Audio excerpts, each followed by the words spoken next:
టాలీవుడ్లో ఒకప్పుడు పూరి జగన్నాథ్ ఎలాంటి వైభవం చూశాడో అందరికీ తెలిసిందే. పోకిరి సహా తిరుగులేని విజయాలతో ఒకప్పుడు ఆయన ఒక వెలుగు వెలిగాడు. ఎందరో హీరోలను స్టార్లను చేసిన ఘనత ఆయన సొంతం. కానీ ఎంత గొప్ప దర్శకుడైనా ఒక దశ దాటాక అవుట్ డేట్ అయిపోవడం, వరుస ఫెయిల్యూర్లు ఎదుర్కొని ఇబ్బంది పడడం మామూలే. అందుకు పూరి కూడా మినహాయింపు కాలేకపోయాడు. గత దశాబ్ద కాలంలో ఇస్మార్ట్ శంకర్ మినహా పూరికి సక్సెస్ లేదు. ఆ తర్వాత ఆయన నుంచి వచ్చిన లైగర్, డబుల్ ఇస్మార్ట్ దారుణమైన ఫలితాలు అందుకున్నాయి. దీంతో పూరి కొత్త సినిమా పట్టాలెక్కడంలో ఇబ్బందులు తప్పట్లేదు.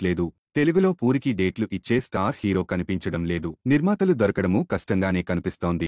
ఇలాంటి టైంలో పూరి గురి ఓ బాలీవుడ్ టాప్ స్టార్ మీద పడడం ఆసక్తి రేకెత్తించే విషయం. గత కొన్ని నెలలుగా పూరి కొత్త రైటర్లను పెట్టుకుని ఒక భారీ యాక్షన్ కథను రెడీ చేసినట్లు సమాచారం. ఇటీవలే ఆయన ముంబైకి వెళ్లి స్టోరీ నరేషన్ కూడా పూర్తి చేశారని తెలిసింది. అతను నరేషన్ ఇచ్చింది యానిమల్ తో సూపర్ స్టార్ గా ఎదిగిన రణబీర్ కపూర్ కు కావడం విశేషం. కథ విని రణబీర్ కూడా ఇంప్రెస్ అయ్యాడని తెలుస్తోంది. కానీ సినిమా చేయడానికి గ్రీన్ సిగ్నల్ మాత్రం ఇవ్వలేదు. కొంచెం టైం అడిగాడట.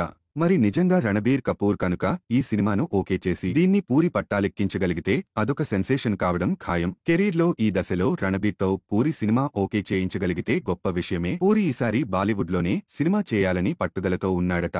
వేరే హీరోలు, నిర్మాతలను కూడా కలుస్తున్నాడట. త్వరలోనే ఏదో ఒక ప్రాజెక్టు ఓకే అవుతుందనే ఆశాభావంతో ఆయన టీం ఉంది. తమిళ యువ కథానాయకుడు శివకార్తికేయన్ సైతం పూరితో పని చేయడానికి ఆసక్తితో ఉన్నట్లు సమాచారం.